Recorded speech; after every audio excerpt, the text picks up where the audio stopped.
Hey kids, Princess here. Hi. Hi. Happy Veterans Day. That's what I want to say, just straight off the bat. Happy Veterans Day. Um, that's what we're going to talk about tonight. We're going to talk about veterans. And, Princess loves her some military men. A man in uniform. You know how it is. Yeah, Princess loves men in uniform. And today's a day to remember veterans of war. War is a horrible thing, obviously. We don't want war. But we need to be grateful for, or we are grateful for those that stand up on our behalves when there is war. Whatever we feel about the politics of war, or what gets us into war, the fact of representing your country and standing in that role as a warrior in defense of your nation, that deserves a lot of respect and honor. I mean, so think about it in terms of the realm. If Princess were to be attacked, if our realm was to be attacked, and there were people that could stand up and protect me, protect the realm, those would be some important people that I would be very grateful for. The kind of people that keep the realm safe, keep Princess safe, keep the Queen safe, keep you safe.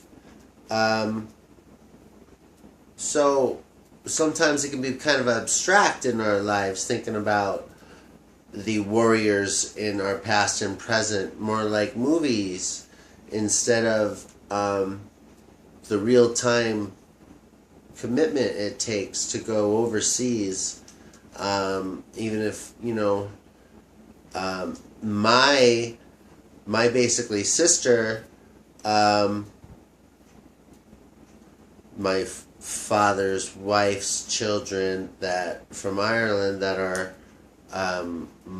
my relatives at this point, and I love her, Tanya. Hi. She served on in the Navy, and that type of service alone, and was in the war. I think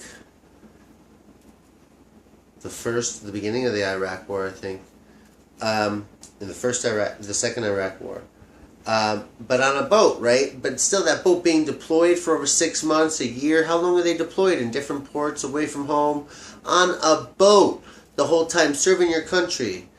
And we might not feel that threat here at home very often to have a sense of gratitude towards our military service members. However, you should. We should feel that respect for them, because that act of standing up on our behalf is huge, especially when you look at it within the context of World War II. For example, with Hitler's expectations and Hirohito's expectations, and the bombing of Pearl Harbor, and Japan's aggression and Germany's aggression, and we can look at it in the past and pretend like, oh, it was just this great little storybook, but no, we could be speaking their languages right now. America could not be America, except for the brave men and women who stood up in defense of our nation. So Memorial Day, Veterans Day is not anything light at all. It's really a day of remembering the sacrifice and the value of that sacrifice on our behalf, because. And we all should aspire to that type of service to our nation. As Kennedy asked, ask not what your country can do for you, but what you can do for your country. And people who serve in the military do that. It was only in Vietnam that there was a draft, everybody after that had volunteered. Now, they may have needed a job. Economics, the job opportunities in the area may not have been the best, so they chose the military. However, they chose the military, chose it, and that life, understanding that their life's not going to be in their control, that they're going to be taking orders and doing what they're told for at least 4 years, and that commitment, and even the reserve people that sign up and they don't even think they're going to be doing 4 years. They're like, they go off on weekend stuff. Those people in the past, so 9 years ago, they used to just go off and do, once a month routines in the woods with each other, right? And then, show up at a local armory once a week. And now what do they have to do? They're serving like 9 consecutive, or like 5 consecutive rounds over there in Afghanistan and Iraq. Tours, they call them. So it's serious what's occurred, and the service, and signing up for service. Because again, once you sign up for service, you are in the service. And if you don't show up, that's your AWOL, you go to jail. You go to jail. They own you. That's a big deal to do that, and to get through it and get out of it. And to do it in the name of us, country. And, you can doubt the politics, but if push comes to shove, we need people to stand up for America. And the people that serve our country stand up for America. Tanya stood up for America being out there on that boat. And I mean, so proud, having to put up with that. An 18-year-old girl going out into the world on this huge boat. I mean, an Irish woman, she's no pushover, don't get me wrong. But a lot of people served. My grandfather was a Marine who fought in all of the, he did all of the islands from Iwo Jima, Guam, the Philippines. He fought all those islands as a captain in the Marines, taking them one by one, watching all his friends die, get blown up, having to kill all these. He wrote these stories that I got the opportunity to read. And my father was in the Marines during the Vietnam era. He was the second lieutenant. Luckily, he didn't have to go in. I was born right then in '69. And so, although he had gone through the whole thing, as well as JROTC, which, so he did the JROTC in high school and the ROTC in college, and then was about to get shipped off. And it was the first lieutenants who were all getting shot the minute they got there, because they'd come out of school, they'd go tell the vets there that are in the trenches what to do, and they stand up and they get shot by somebody, sometimes their own guys.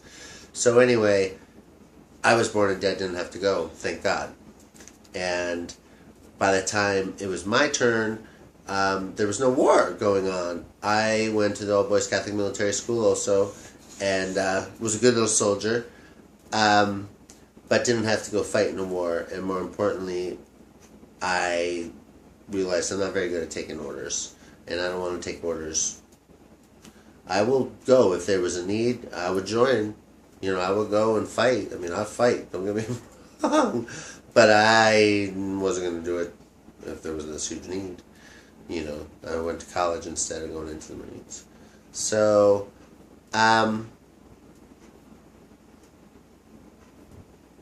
proud history of serving our country as Mahars. And I'm just really grateful of the efforts and the sacrifices made by the families, American families, by service members of all the branches, and their dedication to each other, to their brothers in arms and sisters in arms, and to their nation, under God, indivisible.